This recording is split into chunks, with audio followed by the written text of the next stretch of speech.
이스라엘 자손이 람셋을 떠나서 숫곳에 이르니 유아외에 보행하는 장정이 60만 가량이요 수많은 잡족과 양과 소와 심이 많은 가축이 그들과 함께 하였음에 그들이 애굽으로부터 가지고 나온 발교되지 못한 반죽으로 무교병을 구웠으니 이는 그들이 애굽에서 쫓겨남으로 지체할 수 없었음이며 아무 양식도 준비하지 못하였음이더라. 이스라엘 자손이 애굽에 거주한 지 430년이라 430년이 끝나는 그날에 여호와의 군대가 다 애굽 땅에서 나왔은즉 이 밤은 그들을 애굽 땅에서 인도하여 내심으로 말미암아 여호와 앞에 지킬 것이니 이는 여호와의 밤이라. 이스라엘 자손이 다 대대로 지킬 것이니라. 아멘. 35년 만의 해방도 그리 좋을 것인데 오늘 우리가 함께 읽은 이 말씀을 보면은 무려 430년입니다. 430년 만의 해방은 얼마나 좋았을까? 저는 그런 생각을 좀 해봐요. 그런데 제가 물론 이번 광복절을 아이들도 방학이고 뭐 해가지고 어디 뭐 가지도 못하고 집에서 그냥 그렇게 광복의 기쁨을 함께 가족들과 나누긴 했습니다만은 제가 한 가지 조금 아쉬운 부분이 무엇인가라고 하면 물론 그 당시 광복의 진짜 실제적인 체험을 하신 분들이라고 한다면 와 그날이 얼마나 기뻤는가라는 것을 몸소 알았겠지만 지금 세대들이야 광복을 경험해 봤겠습니까? 체험이 해봤겠습니까? 그 기쁨이 무엇인지 반의 반절이라도 알 수 있을까요?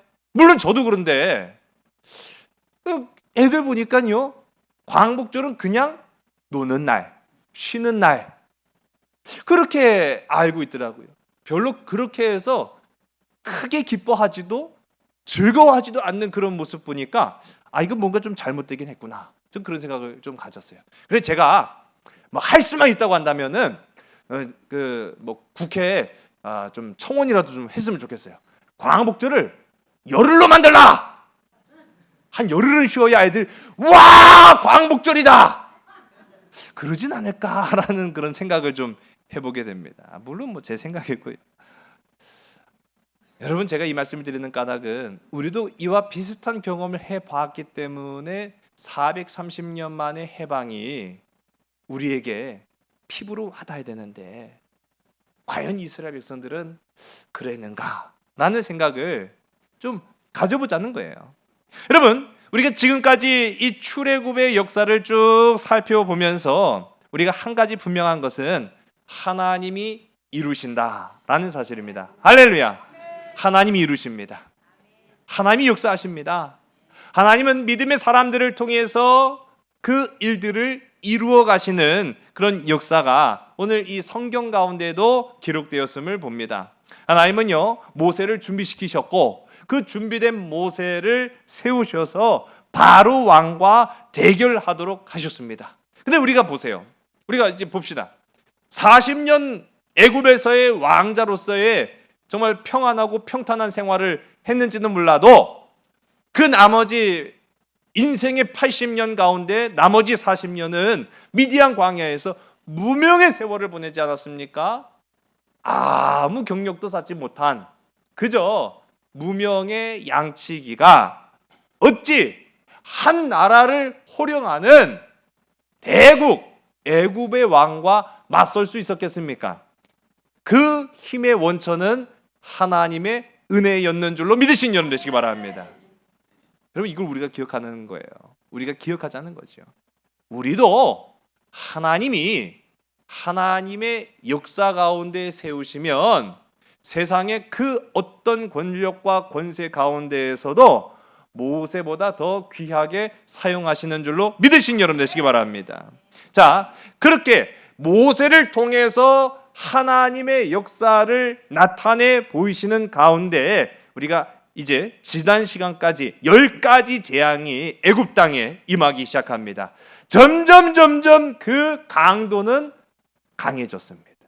마침내 10번째 재앙은 마치 우리가 이 땅에 78년 전 해방을 이루는 그 역사에 나타난 것처럼 일본 땅에 떨어진 두 방의 원자폭탄 그 이상의 파괴력을 지녔다는 거예요. 아니, 일본은 두 번째 폭탄 맞고 나서야 그때서 막 그냥 양손 들고 항복했지만은 지금 애굽에 임했던 10번째 재앙은 그날이 채 지나가기도 전에 그 한밤중에 바로가 모세와 아론을 불러서 항복! 하고 선언을 했다는 거예요. 얼마나 강력했는지를 우리가 알 수 있죠. 자, 이제 그 밤으로부터 새 역사는 시작되었습니다. 새 출발이 시작됩니다. 이스라엘에게 놀라운 출애굽의 역사가 이루어지고 있다라는 것을 우리가 이제 말씀을 통해서 보는 거예요. 자, 근데 오늘 우리가 말씀을 읽었습니다만은 이스라엘 백성들이 출애굽할 때 당시에 정확한 인원수를 우리가 알 수 있나요, 없나요? 없었다라는 거예요. 물론 성경 가운데 나와요. 그러나 정확한 수를 계수할 수는 없죠. 아니, 한두 사람도 아니고 오늘 남자만 말하는 겁니다. 남자 장정의 숫자만 대략 60만 명이라고 하는 것, 그거 어떻게 다 셀 수 있겠습니까? 하루에도 못 세는 거예요, 그거. 예. 지금 당장 출애굽해야 되는데 인원 체크하고 있겠습니까? 그 다 셀 수 없는 거죠. 그럼에도 불구하고 우리는 이 사건이 거짓말이네 그렇게 이야기를 하는 것이 아니라 우리는 단순한 한 나라의 신화적인 사건이 아닌 역사적인 사건으로 우리는 받아들이고 있다는 거예요. 우리는 그것을 일컬어서 믿음이라고 합니다. 믿는다는 거죠. 그들이 몇 명이 되었든 그건 중요한 게 아니라 하나님의 은혜로 이스라엘이 그 밤에 새 역사를 시작했다라는 사실을 나는 믿습니다 라고 고백을 하는 거예요. 여러분, 그것을 믿을 때 그 역사는 나의 역사가 되는 줄로 믿으시기 바랍니다. 수천 년 전에 일어났던, 정말로 있었는지 없었는지 알 까닭이 없는 그 일이 믿는 그 순간 내 삶 속에 답답하고 갑갑했던 인생의 캄캄한 한밤중에 있는 나에게 그 구원의 역사가 나타나게 되는 줄 믿으시기 바랍니다. 신학자 앨런 콜은 이 상황을 이렇게 설명을 해요. 우리가 아는 이스라엘이 출애굽 사건을 믿었다는 것만으로도 그건 충분하다. 믿었다는 것만으로도 충분하다는 거예요. 어떤 증거가 있거나 어떤 기록이 남아있어서 되는 것이 아니라 그들이 그 사건 자체를 하나님의 은혜로, 하나님의 역사로 믿었다는 것만으로도 충분하다. 출애굽은 구원하시는 하나님의 행동 그 자체였고, 그 의미를 생각하면 출애굽의 역사는 하나님께서 이스라엘이라는 한 국가를 새롭게 창조하신 창조의 역사이다 라고 이야기합니다. 그러면서 이 앨런 콜은 이어서 이렇게 이야기합니다. 출애굽은 이스라엘 자손에게는 신념이 되었고 신조가 되었다. 제가 누누이 말씀드렸잖아요. 이 출애굽기라고 하는 것은 남의 나라 그 역사를 우리가 훑어보고자 함이 아니라 이스라엘의 정체성 그 자체인 거예요. 너는 누구 백성이냐? 너는 누구 민족이냐? 라고 하는 거죠. 세상의 백성이냐? 아니면 하나님의 백성이냐? 이거를 통해서 우리도 고백하는 거예요. 나는 누구 자녀냐? 나는 누구의 백성인가? 나는 어디로 가야 되는가? 마땅히 하나님의 백성이라고 한다면 하나님께로 가는 것이 당연한 것인 줄로 믿으시는 저와 여러분들에게 간절히 소원합니다. 우리가 세상의 자녀고 세상의 모든 내가 좋아하는 것들과 세상에 나를 기쁘게 하는 것들로만 가득 차 있는 삶이라고 한다면 우리는 굳이 힘들고 어렵게 믿음의 길을 갈 필요가 없어요. 그냥 나 좋을 대로 살면 돼요. 내 좋은 게 다 이 땅 가운데 있잖아요. 왜 굳이 힘들게 믿음을 지키려고 애를 씁니까? 그것은 바로 우리가 하나님의 자녀이기 때문이라는 거예요. 그래, 이 신학자 앨런 콜이 그렇게 얘기하는 거예요. 이 출애굽의 역사는 그들의 신념이 되었고 그들의 신조가 되었고 그들의 정체성 그 자체의 모습이다라는 거예요. 그러면서 이스라엘에게 출애굽이 있듯이 우리 그리스도인에게는 십자가의 사건이 있다라고 이야기합니다.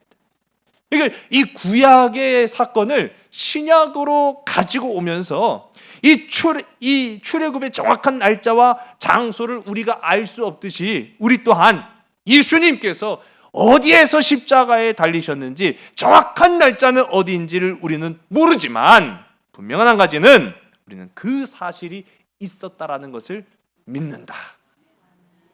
여러분, 오늘 그 믿음이 있기를 주의 이름 간절히 소원합니다. 제가 잠시 그림 하나를 좀 보여드리려고 해요. 보시는 이 그림은요, 프랑스의 아주 유명한 화가인 이 마르크 샤갈이라는 사람이 그린 그림입니다. 제목은 엑소더스. 우리가 함께 지금 나누고 있는 출애굽기를 소재로 그림을 그렸어요. 근데 이제 더 정확하게는 탈출기라고 하는 것이 맞을 겁니다.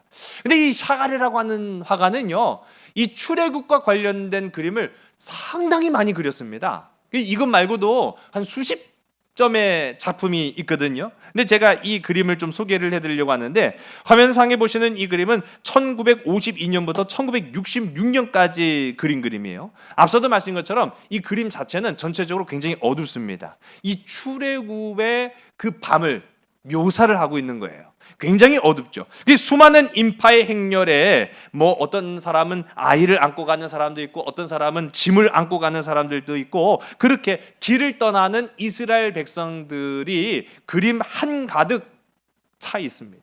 자, 그런데 놀라운 사실은요, 지금 출애굽의 인도자는 누굽니까? 모세죠. 모세. 네, 모세예요. 이 그림 속에 모세를 찾기란 그렇게 어렵지 않아요. 모세가 어디에 위치하고 있을까요? 이 그림의 위치로만 딱 보면은 모세는 어디쯤에 있을까요? 우리 생각에는 지도자, 인도자, 리더십 하면은 가운데 있어야죠. 근데 모세는요, 이 그림의 오른쪽 귀퉁이에 있어요.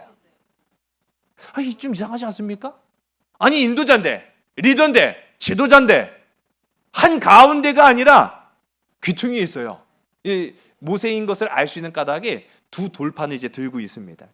그래서 이 사람이 모세구나 라는 사실을 우리가 알 수 있는데, 샤갈이라고 하는 이 화가가 이 그림을 그린데 중심은 모세가 아니에요.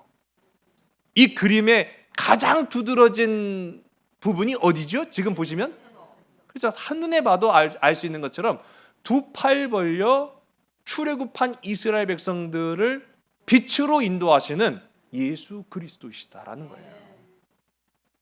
그러니까 한마디로 말하면은 예수님께서 인도하신다라는 거죠. 출애굽의 사건은 물론 이 사건 속에 우리가 예수님을 끄집어 발견하기는 참 어렵습니다. 왜? 본문상에 나타나지 않으니까요. 그러나 그 속에는 우리를 지금도 구원하시는, 우리를 지금도 생명의 길로 인도하시는 빛 대신 예수님께서 저 십자가 상에 계셔서 우리를 이끌고 계시다라는 것이 바로 이 그림의 핵심이 되는 거예요. 여러분, 출애굽이라는 것은요, 고통과 눈물과 애통에 매여 있는 우리 모든 인생을 인도하시는 예수님의 구원의 역사인 줄로 믿으신 여러분 되시기 바랍니다.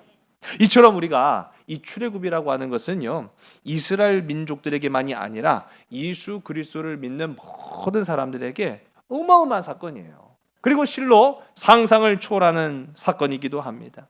분명한 것은 하나님의 백성들이 기도와 하나님의 주권의 결정적인 어떤 관계를 우리가 이 말씀만 가지고는 이해하기는 좀 어려워요. 제가 지난번에도 말씀드렸지만은 이스라엘 백성이 뭐 했습니까? 하나님께서 10가지 재앙을 내리는 가운데 그들이 한 게 뭡니까? 그들이 말씀 속에 등장하고 언급되는 일들이 무엇이었습니까? 아무것도 없었어요, 사실은. 그러나 그들은 순종했습니다. 순종의 걸음으로 그 한밤중에 미지의 영역과 미지의 세상을 향해서 그들은 길을 떠났습니다. 그로 인하여 하나님의 나라가 세워지게 됐다라는 사실을 기억하는 여러분 되시기 바랍니다. 분명한 것은 또 하나님이 일하셨다라는 거죠.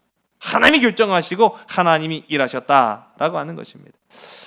마지막 재앙은 굉장히 위험했어요. 제가 지난 시간에도 잠깐 말씀드렸지만은 이 마지막 재앙은요, 이스라엘 백성일지라도 피해갈 수 없는 것이었습니다. 만일 이스라엘 백성들 한가운데에서라도 내가 하나님을 믿고자 하는 마음이 없다라고 한다면 그들은요, 하나님이 명령하신 대로 그 양의 피를 문설주에 바를 까닭이 없는 겁니다. 제가요, 옛날에 저 어렸을 적이에요, 새 집 벽지가 싹 발라져 있고, 와, 그 새 집에 어린 제가 막 들어 너무너무 신나가지고 방방 뛰다가 그만 춤을 추면 난리 부르스를 쳤거든요. 그러다가 그만 핑그라를 돌다가 이 벽을 쾅 하고 부딪혔어요. 그러면서 무릎팍으로 벽지를 쿡 찍었는데 세상에 확 들어갔네. 제가 저희 아버지한테 얼마나 등짝을 맞았는지. 여러분, 아니 우리가요, 참된 자유를 얻고 너무너무 기쁜 나머지 막 어쩔 줄 모르는 그런 때가 있잖아요. 자, 그런데 이날은 굉장히 무서운 날이었다. 왜냐하면 쇠집에 그 구멍 하나 푹 들어간 것 가지고도 등짝을 맞는데, 여러분 집에 생피를 바르라 그러면 거기에 순종하실 분 계십니까? 집을 망칠 일이 있나 거기다 생피를 왜 발라? 아마 그럴 거예요. 여러분, 어떤 이는 순종을 했을 것이지만 어떤 이는 순종하지 않았을 겁니다. 그러면 순종하지 않은 그 결과는 어떻게 됐을까요? 죽음이에요. 죽음인 거죠. 여러분, 오늘 이 시간 우리가 이 말씀을 통해서 기억할 것은, 하나님을 섬기기 위한다라고 하는 것은요, 생명의 위험을 우리가 이겨내야 된다는 거예요. 그 생명의 위험에 직면할 수 있다라는 사실을 우리가 인지해야 되는 거예요. 여러분, 아브라함의 아들 백세에 낳은 그 아들의 이름이 누구죠? 그렇죠, 이삭을 봅시다. 하나님께서 명령하심에 양을 잡으라고 하였습니까? 아니면 그 아들을 잡으라고 했습니까? 여러분, 이게 남의 일이라고 생각하니까 그렇게 쉽게 얘기하잖아요. 여러분, 여러분의 삶 속에 구원에 이르려거든, 하나님의 말씀 앞에 순종하려거든 그와 같이 해라 라고 했을 때 아멘! 순종하겠습니다 라고 할 사람이 어디 있겠어요? 여러분, 믿음은요, 생명을 건 행위예요. 이스라엘 백성들은요, 생명을 버림으로 생명을 얻었다라는 겁니다. 그게 출애굽의 역사예요. 오늘 우리도 그런 줄로 믿으시기 바랍니다. 생명을 건 믿음으로 신앙의 삶 속에 하나님을 바라보고 의지할 수 있는 저와 여러분, 우리 모두가 되기를 주의 간절히 소원합니다. 자, 이제 우리가 본격적인 출애굽 여정을 한번 따라가 봅시다. 바라기는 우리가 이 여정을 따라가는 가운데 말씀을 듣는 우리도 말씀을 듣기만 하는 것이 아니라 이 말씀과 함께 동행하고 이 말씀 앞에 순종하고 이 말씀의 역사를 이루어가는 역사적인 체험이 있기를 주의 간절히 소원합니다. 우리가 함께 읽은 37절서부터 39절의 말씀을 보겠습니다. 이스라엘 자손이 람셋을 떠나서 숫곳에 이르니 유아외에 보행하는 장정이 60만 가량이요 수많은 잡족과 양과 소와 심이 많은 가축이 그들과 함께 하였으며 그들이 애굽으로부터 가지고 나온 발교되지 못한 반죽으로 무교병을 구웠으니 이는 그들이 애굽 땅에서 쫓겨남으로 지체할 수 없음이며 아무 양식도 준비하지 못하였음이었더라. 아멘. 자, 우리가 이 말씀을 보면은요, 먼저 이스라엘 백성들이 가장 먼저 했던 행동들을 우리가 봅니다. 람셋이라는 곳을 떠나서 숫곳으로 이동합니다.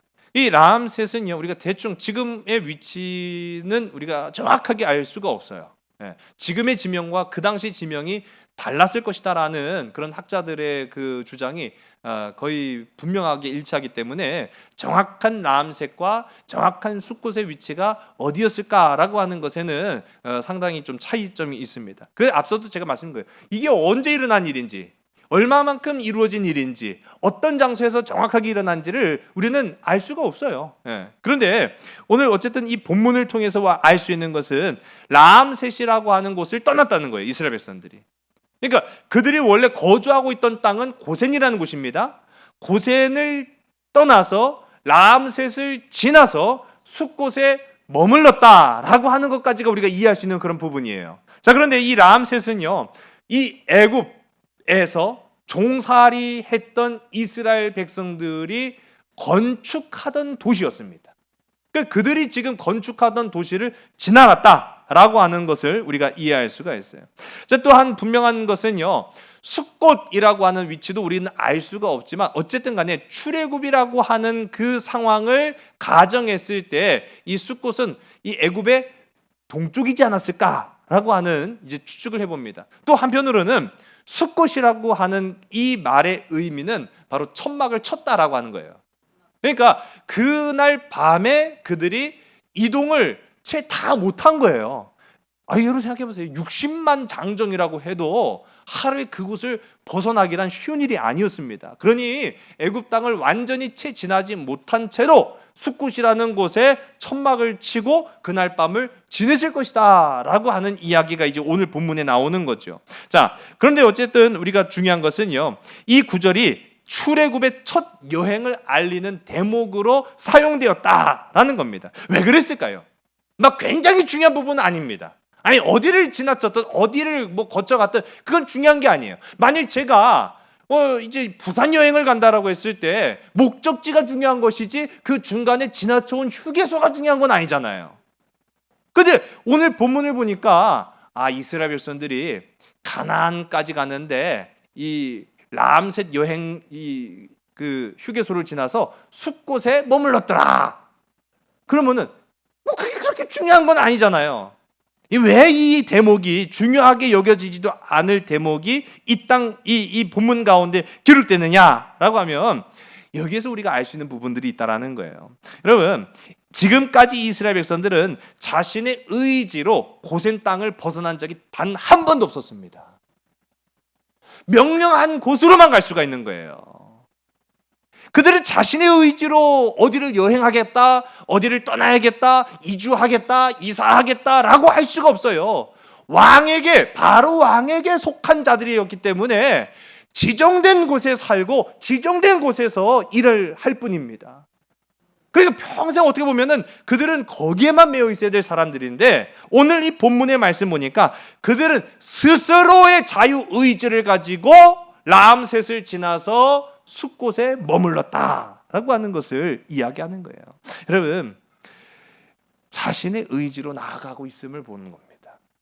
우리도 마찬가지예요. 하나님의 자녀라고 하는 이 신분은요, 어떻게 보면 하나님의 뜻을 따라서 내 마음에 원치 않는데도 하나님께서 시키는 대로만 해야 한다. 여러분 동의하십니까? 동의 안 하면 또 그것도 이상하잖아요. 하나님의 자녀인데 하나님 시키는 대로 해야지, 하나님 명령하신 대로 해야지, 그거 내 마음대로 하면 됩니까? 이상하죠? 그런데요, 우리가 이걸 잘 생각해 볼 필요가 있어요. 우리 성경 가운데 나온 요나를 한번 봅시다. 요나가요, 하나님께서 니느웨로 가라 그랬더니 싫은데요? 내가 왜요? 얼마 줄 건데요? 제가 전에 저희 애들한테 야 이것 좀 해라 그랬더니 싫은데 내가 왜 얼마 줄 건데 그러더라고요. 그래서 아빠를 놀려! 그랬더니 예? 막 그런 장난을 치더라고요. 그래서 아니 요나를 보세요. 요나가 하나님이 명령하셨는데 싫다고 했어요. 그래갖고 어쩔 수 없죠. 안 그러면 죽는데. 물고기 뱃속에 들어가갖고 아이고 나 갈게요 그래가지고 간신히 가긴 갔는데, 이게 요나가 기뻐서 한 일이었습니까? 즐거워서 한 일이었습니까? 행복해서 한 일이었습니까? 아니었죠. 억지로 한 거예요. 억지로 했는데도 하나님의 역사 나타났어요. 저는 그걸 생각하는 거예요. 아니 억지로 해도 하나님의 역사가 나타날 거면 이왕이면 기쁨으로 하면 얼마나 더 좋은가? 여러분, 하나님이 시키시는 거 억지로 하면 역사 나타나요. 그런데 성경은 말합니다. 기쁨으로 해라, 감사함으로 해라, 순종함으로 해라. 불순종으로 해도 역사는 나타났지만 기쁨으로 하는 자에게는 내가 더한 것을 주리라. 그 역사가 성경의 역사라는 거예요. 자, 봅시다. 출애굽은요, 그들이 억지로 어쩔 수 없이 떠난 것이 아니었습니다. 그들은 자발적으로 나섰습니다. 그러나 그 자발적으로 나서는 가운데 하나님의 기쁨의 영광을 안고 나아가는 그 행진, 믿음의 행진이었는 줄로 믿으신 여러분 되시기 바랍니다. 이 오늘 우리가 함께 읽은 본문 가운데 흥미로운 게 여러 개 나와요. 아주 재밌는 것은요, 이 애굽을 떠날 때 장정들의 숫자가 60만 명이다라고 기록을 하고 있어요. 자, 60만 명.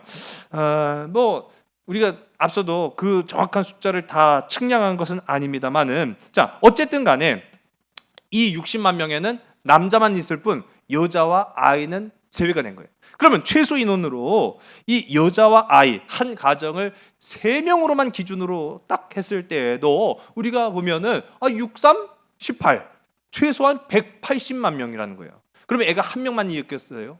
애가 한 명 있었으면은 지금 이 사단이 났겠습니까?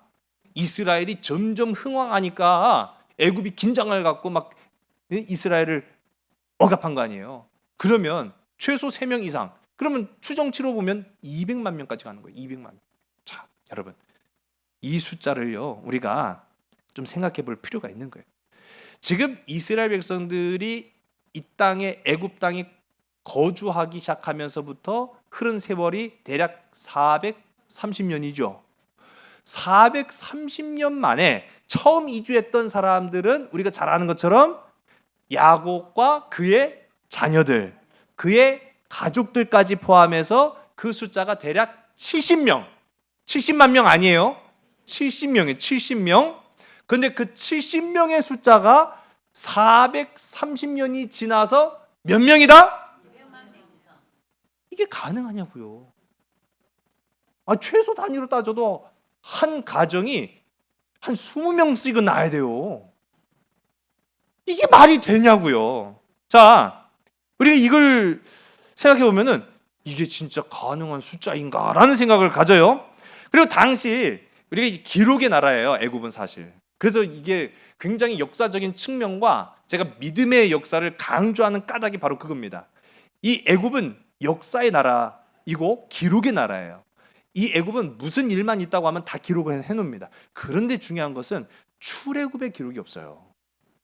이 출애굽에 대한 기록이 없으니까 이게 출애굽이 진짜였느냐 아니었느냐 가지고 많은 사람들이 갑론을박을 벌이는 게 또 사실이에요. 그리고 그 기록에 따르면 시대는 어느 정도 추정이 가능하거든요. 근데 이 시대에 애굽 사람들의 전체 인구가 대략 500만 명으로 추산합니다. 아니 그러면 보세요. 애굽의 전체 인구가 500만 명이었는데 그 가운데 소수민족이죠. 어떻게 보면 이스라엘이, 소수민족에 불과한 이스라엘이 200만 명이나 됐다고요? 이게 어떻게 가능하냐고요. 이게 참 어렵습니다. 불가능에 가까운 숫자예요, 사실은. 그리고 이때로부터 시간이 한참 지나간 주전 8세기, 그러니까 주전 8세기경에 이스라엘, 그때는 이스라엘 왕국이죠. 이스라엘 왕국 시대에 이스라엘이 굉장히 흥왕했을 때가 주전 8세기경이거든요. 그때의 이스라엘의 총 인구가 불과 100만 명밖에 안 돼요. 아니, 한참 세월이 지나서 평안한 이스라엘 땅에 살아갔던 이스라엘 백성들의 전체 인구 수도 100만 명밖에 안 되는데 어떻게 출애굽했을 때 사람들이 그보다 2배나 많은 200만 명까지 갈 수가 있느냐. 여기에 이제 많은 사람들이요 당황하기 시작하거든요. 이게 과연 진짜냐 가짜냐라는 그런 문제까지 이제 갖고 가는 거예요. 자, 근데 하나님의 은혜로 보면 달라집니다. 하나님의 은혜로 보면 달라져요. 자, 여러분, 우리가 이 출애굽할 때 이들이 200만 명이었을 것이다. 남자의 장정수만 60만 명이었다. 이거 못 믿는다고요? 여러분, 그러면은 이전이 10가지 재앙을 어떻게 믿습니까? 초월하시는 하나님의 역사의 그 순간순간들을 우리가 어떻게 받아들일 수 있습니까? 이후에 일어나는 이스라엘 백성들을 인도하시는, 낮에는 구름 기둥으로 밤에는 불 기둥으로 40년 동안 단 한순간도 놓치지 않으셨던 하나님의 은혜의 기적은 어떻게 우리가 받아들입니까? 그들이 아무것도 경작하는 것이 없었으나 날마다 이른 새벽에 그들의 생명의 근원이 되었던 만나를 어떻게 그들은 이해할 수 있겠습니까? 그들을 살리시고 그들을 인도하시려고 그 홍해 바다를 가르셨던 그 역사는 우리가 어떻게 믿을 수 있겠습니까? 불가능하죠. 여러분, 우리 화면 속에 보시는 이 장면, 우리가 잘 알죠? 오병이어의 역사. 여러분, 베드로는요 오병이어를 통해서 그 자리에 모였던 수천 명, 성경은 4천 명과 5천 명으로 기록하고 있습니다만은 그 수천 명을 먹이신 예수 그리스도의 기적을 눈앞에서 목격한 사람이에요. 그렇게 눈앞에서 목격하고도 이후에 풍랑이 있는 그 바람을 보고 그만 겁에 침몰되어서 물속으로 빠져들어갑니다. 바람을 보고 겁을 먹었다라고 성경 말하고 있어요. 바람을 보고. 너무나 부끄러운 믿음이지 않을 수가 없죠. 여러분, 예수님과 함께 2년 동안 동거동락했으면서도 예수님께서 그 2년 동안 다니시는 가운데 병든 자를 고치셨습니다. 죽은 자를 살리셨습니다. 그런 놀라운 예수님의 기적을 지근거리에서 체험했는데도 정작 예수님께서 부활하셨다라고 했을 때 의심하였던 이들이 누구였습니까? 제자였다라는 거예요. 제자였다. 여러분, 어떻습니까? 이게 60만이든 200만이든 이게 중요한 문제가 아니라 결국 중요한 거는 우리의 믿음이다라고 하는 거예요. 믿음이다. 여러분, 이스라엘의 인구를 늘리시는 분은 우리가 결국은 아는 것이 하나님이시잖아요. 제가 3명의 아이들을 기르면서 보니까 참 자녀가 많은 게 복이 있는 것 같긴 해요. 그래서 물론 그렇지 않은 가정도 있기 때문에 좀 조심스럽긴 합니다만은 할 수만 있으면은 저는 젊은 부부들도 이제 뭐 자녀가 1명 정도 있는 가정들 보면은 제가 늘 얘기해요. 1명 더 가지시라고. 네. 너무 좋아요. 너무 좋아요 하면서 제가 이렇게 아이들 이제 전도를 좀 하고 있습니다. 그런데요, 그렇게 전도할 때 반응을 제가 보거든요. 반응이요, 놀라워요. 어떤 반응이냐면은 자녀가 1명밖에 없는 가정에 또 동생 하나 또 계획하시라고 또 1명 떠나요. 그러면 큰일 나요. 그런 반응이에요. 그럼 그게 부모 마음이니까 제가 거기까지 어떻게 합니까? 그러냐, 그래도 있는 게 더 좋아요. 그렇게 얘기하는데 반응이 아주 적극적. 절대 안 돼. 얘만 해도 힘들어요. 막 그래요. 그런데요, 2명 있는 가정에 저희가요 3명이잖아요. 하나 더 가져요. 좋아요. 그러면은 그게 될라나 모르겠어요. 또 그래요. 근데 3명의 가정은요, 더 놀라운 게 뭔지 아세요? 제가 얘기 안 해도 저희 넷째 가지려고요. 그게 왜 그럴까요? 그러니까요, 보니까 알겠더라고요. 1명 키우다가 저도 2 키워보니까 감당이 안 돼요. 왜 그렇습니까? 퍼센테이지만 따라줘도 200%. 1명은 2명과 너무 다른 거야. 1명 키우다가 2명 키우니까 너무너무 감당이 안 돼요. 근데 2명 키우다가 1명 더 키우니까 얘는 덤이요, 덤. 그러니까요, 저도 물론 셋이지만은 그까짓 거 1명 더 그거 맘만 먹으면 얼마든지 할 수 있겠더라고요. 용서하세요. 제 마음인지는 잘 모르겠습니다만. 여러분, 제가 이 말씀 왜 드린 줄 아세요? 하나님 보시기에는 60만이나 200만이나 아무것도 아닌 거예요. 하나님께서 이루시겠다고 하면은 60만이나 200만이나 하나님이 보실 때는 아무것도 아닌 거예요. 중요한 것은 어떤 것입니까? 중요한 것은요, 하나님의 뜻이 아니라고 한다면 200만이 아니라 1000만이 될지라도 하나님의 역사는 나타날 수 없다는 거예요. 하나님께 달려있는 줄로 믿으시는 믿음의 백성들이 다 되시기를 주의 이름으로 간절히 소원합니다. 믿음의 역사를 이뤄낸다라는 것이죠. 우리가 또 한 가지 오늘 이 본문을 통해 보면 아주 재밌는 부분들이 많이 나옵니다. 출애굽은 이스라엘만의 역사가 아니었다라는 것을 우리가 알 수 있어요. 우리 38절의 말씀을 보겠습니다. 시작. 수많은 잡족과 양과 소와 심이 많은 가축이 그들과 함께 하였으며. 아멘. 여기 보면은요, 아주 재밌는 표현 한 가지가 있어요. 수많은 잡족. 잡족이라니. 아니 21세기에 세상이 이렇게 비인격적이고 참 어떻게 보면은 좀 창피한 그 표현인 것 같은데요. 분명한 사실은요, 이 잡족이라고 표현했지만은 이 말은 이스라엘 백성이 아니었다라는 얘기예요. 이방인이었다는 얘기입니다. 그러니까 출애굽이라고 하는 이 사건이 순수 이스라엘에게만 해당된 역사가 아니었다라는 것을 오늘 이 본문을 통해서 우리가 알 수 있는 거예요. 몇몇 소수의 애굽 사람들도 지금까지 10가지 재앙을 통해서 자신들이 지금까지 믿어왔던 애굽의 신들이 계속 하나님 앞에 지거든요. 자신들의 신은 너무나 연약한 거예요. 너무나 무기력한 거예요. 아무 힘도 없었고 정말로 살아계신 하나님은 하나님이시다라는 것을 깨달은 거예요. 그래서 이 하나님을 믿기로 시작한 애굽 사람들도 출애굽의 대열에 합류했다라고 하는 것을 우리가 보는 거예요. 선교의 역사죠, 선교의 역사. 자, 그런데 여러분, 이 출애굽의 대열에 합류한 이 이방 사람들 어떻게 됐을까요? 그들의 이 미래는 어떻게 됐을까요? 그들이 훗날 어떻게 살았을까요? 성경에는 나오지 않습니다. 근데 우리가 확실하게 안 것은 그들도 같이 40년 광야를 걸어갔을 것이고 그들의 자녀들도 가나안에 들어갔을 거라는 사실이에요. 그 말인즉슨 여러분, 그들은 자연스럽게 이스라엘에 합류하고 흡수된 거예요. 구원의 반열에 오르기 시작했다라는 사실이죠. 여러분, 이거는요 구원의 원리를 보여주는 사건입니다. 구원의 원리. 여러분, 우리 한번 화면을 볼까요? 구원은 혈통이 아닙니다. 구원은 믿음입니다. 할렐루야. 여러분, 구원은 혈통이 아니에요. 구원은 믿음인 줄로 믿으시기 바랍니다.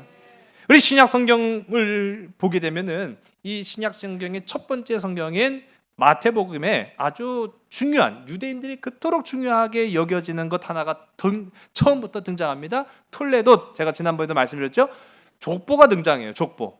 이 유대인들이 족보를 얼마나 중요한지 이를 말할 수 없어요. 자, 그런데 이 족보를 보면은 아브라함의 계보로부터 쭉 훑어오다가 다윗의 계보를 쭉 훑어오다가 뭡니까? 다윗으로부터는 왕족이 시작되는 거죠. 자, 왕족의 계보를 쭉 훑어오다가 마침내 마지막에 딱 등장하는 분이 바로 예수 그리스도. 그 예수 그리스도를 설명하기 위해서 족보를 쭉 훑어가는 그런 모습을 보게 되는데, 이 족보 마태복음 가운데 보면은요 대략 40명의 남성들이 족보에 언급이 됩니다. 근데 이게 당연한 것이요, 족보에는 남자 이름만 올라가요. 죄송합니다. 우리 여성분들께 제 심심한 사과의 말씀을 드립니다. 제가 성경을 기록했더라면 그러지 않았을 텐데. 근데 이 유대인들의 족보는 오직 남자만 올라가는 거예요. 그게 절대적인 방식입니다. 자, 그런데 놀라운 것이 이 마태복음에 언급된 족보 가운데 여자가 등장합니다. 4명의 여인들이 이 족보에 언급이 되고 있어요. 자, 이거는 매우 비정상적인 거예요. 이런 족보는 존재하지 않아요. 지금까지 이런 족보는 없었어요. 왜? 족보에 여자가 어떻게 올라가? 그렇게 이제 그들이 생각을 했던 거죠. 그런데 예수님의 족보이기에 여기에 너무너무 중요한 4명의 여인들의 이름을 넣고 있습니다. 자, 그런데요, 이 4명 중에 2명은 이방인이고 그 나머지 2명은 지금의 시대적인 상황으로 보더라도 굉장히 수치스러운 사건에 휘말린 인물들이에요. 자, 화면에 보시면은 등장하는, 우리 한번 봅시다. 다말, 라합, 룻, 바세바. 이 4명. 자, 다말과 같은 경우에는요, 자녀를 원해서 창녀로 분장을 하고 자신의 시아버지를 유혹해서 자식을 낳은 사람입니다. 이거 진짜 뭐 요즘에 이런 사건이 있었다고 해도 이건 진짜 기가 막힐 일이죠. 말세죠, 말세. 어떻게 이런 사람이 누구의 족보에 올라간 거예요? 예수님의 족보에 올라간 거예요. 라합은 우리가 잘 아는 것처럼 이스라엘 백성을 어떻게 보면은 구원한 키워드, 열쇠가 된 사람이긴 하지만 그의 출신은 기생이었습니다. 부끄럽죠. 룻과 같은 경우에는 이방인이었습니다. 뭐 그거 외에는 뭐 특별히 뭐 잘못된 게 없다, 뭐 그렇게 생각할 수 있는데, 이 보아스를 유혹하는 과정은 결코 의로운 것이 아니었습니다. 그리고 여러분, 이 룻이 이방 사람이죠. 어느 나라 사람인 줄 아세요? 모압 사람입니다. 근데 이 모압이라고 하는 나라가 당시로는 굉장히 질이 안 좋은 민족으로 평판이 자자했어요. 이 모압 사람이라고 하면 상종도 하지 말아야 될 그런 금기시 되는 민족이 바로 이 모압입니다. 그런 사람이 예수님의 족보에 올라갔다고요? 자, 우리 마지막으로 우리 보면은 알 수 있는 것처럼 솔로몬의 어머니이기도 하고 다윗의 아내가 되기도 했던 이 바세바는 결국은 간통녀예요, 간통녀. 멀쩡한 가정을 깬 거예요. 어떻게 이런 사람이 구원의 족보, 예수 그리스도의 족보에 언급될 수 있었는가라고 생각해 볼 수 있는데 결론이 이겁니다. 구원은 혈통이 아니기 때문이다. 혈통 때문에 구원받는다? 그건 아니라는 거예요. 구원은 믿음으로 완성된다라고 하는 사실입니다. 여러분, 우리가 비록 죄인이었을지라도, 죄인이 필지라도 하나님의 구원의 대열에 합류하면 하나님의 자녀가 되는 권세를 얻게 되는 줄로 믿으시기 바랍니다. 이처럼 이스라엘은요, 처음부터 혈통을 중심으로 한 그 혈통 중심의 공동체가 아니라 믿음을 중심으로 한 신앙의 공동체로 출발했다라고 하는 것을 우리가 봅니다. 우리 오늘 함께 읽은 말씀인데요, 40절서부터 42절까지 우리 함께 읽습니다. 시작. 이스라엘 자손이 애굽에 거주한 지 430년이라 430년이 끝나는 그날에 여호와의 군대가 다 애굽 땅에서 나왔은즉 이 밤은 그들을 애굽 땅에서 인도하여 내심으로 말미암아 여호와 앞에 지킬 것이니 이는 여호와의 밤이라 이스라엘 자손이 다 대대로 지킬 것이니라. 아멘. 이제 우리가 잘 아는 바 430년이라고 하는 그런 숫자가 나옵니다. 이때부터요, 430이라는 숫자가 구약에서 아주 중요한 상징성을 가지고 있습니다. 이스라엘이 애굽에서 종살이 했던 때가 430년이라고 나와요. 그리고 이때로부터 이 언약궤가 예루살렘에 들어갈 때까지 걸린 시간이 430년입니다. 그리고 성전이 건축된 이후로부터 바벨론의 포로로 갔다가 귀향할 때까지 걸린 시간이 또 430년이에요. 그 세 번의 430년이 지납니다. 이거를 다 합하면 숫자가 1290이 돼요. 근데 제가 이 말씀을 왜 드리는가? 이 구약에는 이게 굉장히 중요한 상징으로 쓰였기 때문이에요. 1290이라고 하는 이 숫자는 다니엘서 12장 11절 가운데 나오는 번제물을 폐지할 것이고 가증스러운 것이 세워질 때부터 미래의 성전 건축까지 이루는 그 숫자가 1290이 될 것이다 라고 이야기해요. 여러분, 가증스러운 번제물이 폐지되면 어떤 역사가 나타납니까? 단번에 죽으심으로 말미암아 모든 인류를 구원한 역사가 나타날 것이다. 바로 예수 그리스도의 출현을 의미하고 있다는 거예요. 여러분, 궁극적으로 우리가 볼 때 출애굽은 예수 그리스도의 구원을 상징하고 있다라고 하는 것입니다.